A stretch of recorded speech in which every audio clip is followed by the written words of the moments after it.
जैसा कि आप सब जानते हैं, बोर्ड की जो हाई स्कूल का एक जो एग्ज़ाम होता है उसमें आपका 70 नंबर रहता है। 70 नंबर में आपका 20 ऑब्जेक्टिव होता है और 50 नंबर जो होता है वो लिखित होता है।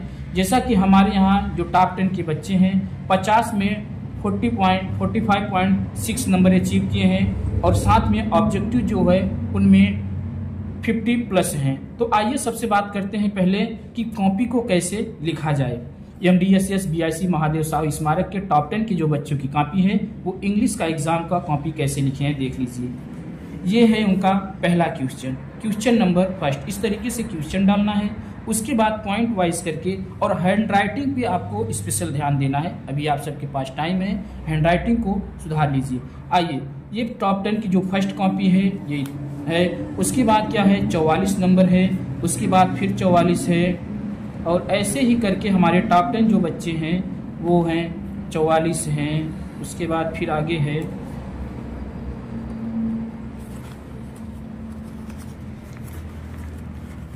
43.8 है, 42 है। इसी तरीके से हमारी सारी बच्चे की कॉपियां हैं। तो पहले हम जो टारगेट में फर्स्ट आया है बच्चा टॉप 10 में उसको पहले देखते हैं। ये उनका क्वेश्चन नंबर पड़ा है, उसके बाद पॉइंट वाइज करके लिखे हैं। अब आज देखिए उनकी हम लाइव कॉपी आपको दिखाते हैं।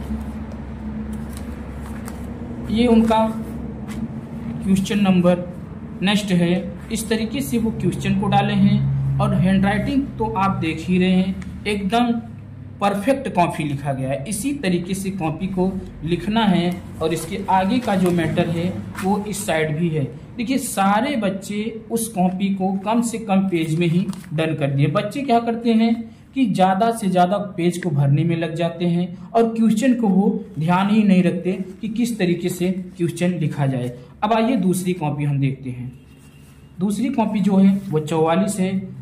उसमें भी देखिए ये क्वेश्चन डाला गया है, उसके बाद यहाँ डाला गया है उत्तर, और एकदम परफेक्ट तरीके से लिखा गया है। यही जो तरीका होता है कॉपी लिखने का। देखिए अंडरलाइन करके क्वेश्चन नंबर डाले हैं, उसके बाद अंडरलाइन किए मतलब हाईलाइट किए हैं, उसके बाद आंसर को डाला गया है, आंसर डालने के बाद उत्तर लिखा गया है, फिर क्वेश्चन डाल के हाईलाइट किया गया है और हाईलाइट करने के बाद यहाँ उत्तर लिखा गया है। इस साइड भी वही प्रोसेस है। यही असली प्रोसेस होता है कॉपी को लिखने का। और इस तरीके से अगर आप कॉपी लिखेंगे तो हमें विश्वास नहीं, यकीन है, और यकीन के साथ हम कह सकते हैं कि कोई भी एग्जामिनर या कोई भी टीचर आपके नंबर को माइनस नहीं कर सकता।